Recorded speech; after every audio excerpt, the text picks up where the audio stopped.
மாணவ செல்வங்கள் அனைவருக்கும் வணக்கம்.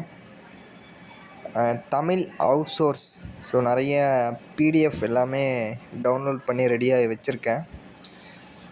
ஒவ்வொரு இதுவும் எப்படி பண்ணலாம், மாணவர்களுக்கு எப்படி புரியும்படி சொல்லி தரலாம் அப்படிங்கிறத அனலைஸ் பண்ணிக்கிட்டு இருக்கேன். நம்ம 10th அப்படிங்கிறதும் இன்றைக்கி கம்ப்ளீட் பண்ணிடலாம். யாரும் கவலைப்பட வேண்டாம். நம்ம இந்த வீக்கில் 10th டெஸ்ட்டு அப்படிங்கிறது நமக்கு இருக்கும். சார் என்ன சார் 20 அவுட்சோர்ஸு புக் இருக்குது, இதெல்லாம் எப்படி சார் படிக்கிறது? இவ்வளோ புக்கா?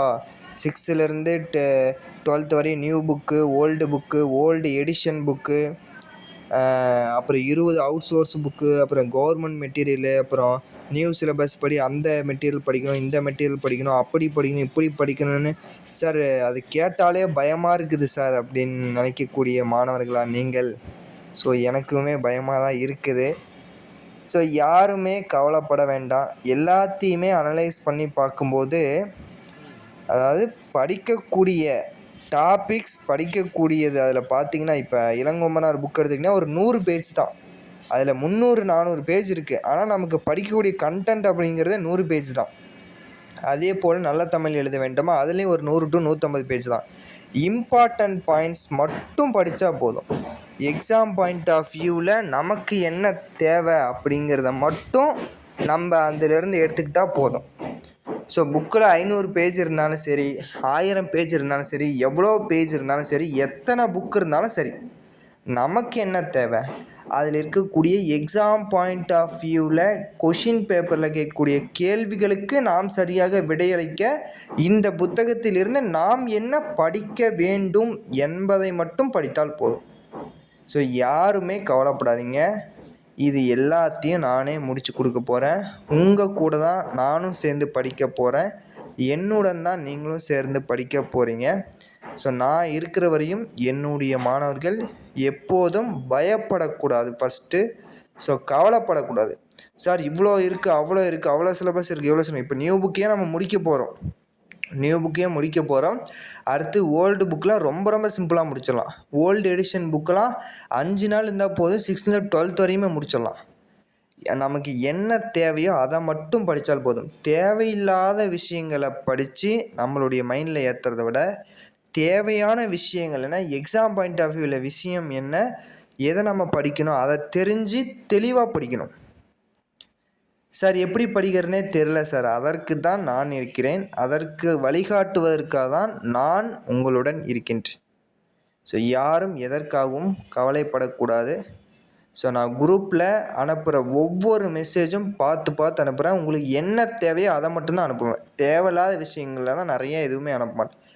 எவ்வளோ பிடிஎஃப் இருக்குது, லட்சக்கணக்கான பிடிஎஃப் இருக்குது. யூடியூப்பில் எல்லா அகாடமியும் கொடுத்துருக்குறாங்க. 6th 12th அந்த பிடிஎஃப், இந்த பிடிஎஃப், அந்த புக்கு, இந்த புக்குன்னு எல்லா பிடிஎஃப்பையும் ஒரே டைமில் எனக்கு அனுப்புறதுக்கும் தெரியும். எல்லா பிடிஎஃப்பும் அனுப்புனா உங்கள் ஃபோனில் அந்த பிடிஎஃப் நீங்கள் பார்க்கக்கூட மாட்டீங்க. சரிங்களா? உங்களை போல தான் நானும் இருந்தேன். நீங்கள் எந்த மைண்ட் செட்டில் யோசிப்பீங்க எனக்கும் தெரியும். அந்த பிடிஎஃப்லாம் பார்க்கவே மாட்டேன். சும்மா பார்த்துட்டு ஃபோனில் இந்த பிடிஎஃப் இருக்கா, ஓகே அப்புறமா பார்த்துக்கலாம்னு சொல்லிட்டு அப்படியே சேவ் பண்ணி கேலரியில் போய்ட்டு ஒரு ஃபைலை போட்டு வச்சுட்டு மை ஃபைல்ஸில் ஒரு ஃபைலை போட்டு வச்சுருவோம். அந்த மெசேஜெல்லாம் பார்க்கவே மாட்டோம். சும்மா ஓப்பன் பண்ணி விட்டு போயிட்டே இருப்போம். ஆனால் என்னுடைய மாணவர்கள் என்னுடைய ஸ்ட்ராட்டஜி என்னென்னா, ஒரு விஷயம் நம்ம இப்போ ஒரு பிடிஎஃப் அனுப்புனா அந்த பிடிஎஃப் படிச்சிடணும். என்ன தேவையோ அதை மட்டும்தான் நான் உங்களுக்கு அனுப்புவேன். பிடிஎஃப்பை டவுன்லோட் பண்ணி சேவ் பண்ணி ஃபோனில் வைக்கிறது என்னுடைய பழக்கம் கிடையாது. என்னுடைய மாணவர்கள் யாரும் அப்படி இருக்கவும் மாட்டீங்கன்னு எனக்கு தெரியும். உங்களுடைய மைண்டில் இருக்கும் அந்த பிடிஎஃப், உங்களுடைய மைண்டில் ஸ்டோர் பண்ணுறது தான் என்னுடைய வேலை. நான் சொன்ன மாதிரி எல்லா அகாடமியோட இந்த அகாடமி டிஃப்ரெண்ட்டாக இருக்குதுன்னு நான் சொன்னதுக்கான விஷயம், எல்லா மாணவர்களுடைய மைண்ட்லேயும் ஒவ்வொரு விஷயமும் நான் நடத்தக்கூடிய வீடியோஸ், போடக்கூடிய ஒவ்வொரு வீடியோஸ், ஒவ்வொரு பாடங்கள், ஒவ்வொரு ஷார்ட்கட், நான் நடத்தக்கூடிய அவுட் சோர்ஸ் வீடியோ, நடத்தக்கூடிய மேக்ஸ் வீடியோ எல்லாமே அந்த மாணவருடைய மைண்ட் செட்டில் இருக்கணும். அதுதான் முக்கியம். Mind is a game.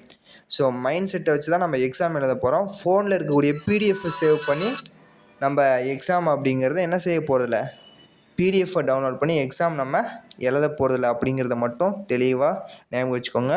உங்களுக்கு என்ன பிடிஎஃப் தேவை, எப்போ எழுத அனுப்பணும், எந்த வீடியோஸ் எப்போ கொடுக்கணும், எப்போ டெஸ்ட் வைக்கணும், உங்களை எப்படி கொண்டு போகணும், எப்படி பாஸ் பண்ண வைக்கணும் என்று எல்லாமே எனக்கு தெரியும். மாணவர்கள் நீங்கள் சரியான முறையில் பின்தொடர்ந்து என் பின்னாடி வாருங்கள், அது மட்டும் போதும். சில மாணவர்கள் பல்வேறு சூழ்நிலை காரணமாக தவிர்க்க முடியாத காரணங்களால் என்னுடன் பின்தொடர்ந்து வர முடியாத சூழ்நிலையில் இருக்கின்றீர்கள் என்பதும் எனக்கு நன்றாக தெரியும்.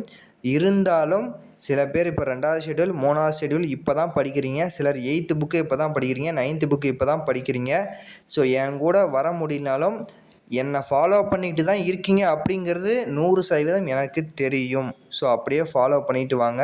இந்த 10th முடிச்சுட்டு இது 6th 10th வரையும் ஃபுல்லாகவே உங்களுக்கு ரிவிஷன் பண்ணி முடிச்சு கொடுத்துட்றேன். யாரும் கவலைப்படாதீங்க, சரிங்களாப்பா. ஸோ இவ்வளோ நேரம் பொறுமையாக இந்த வாய்ஸ் கேட்ட கண்டிப்பாக உங்களால் வெற்றி பெற முடியும். ஸோ நன்றி, வணக்கம். Thank you so much.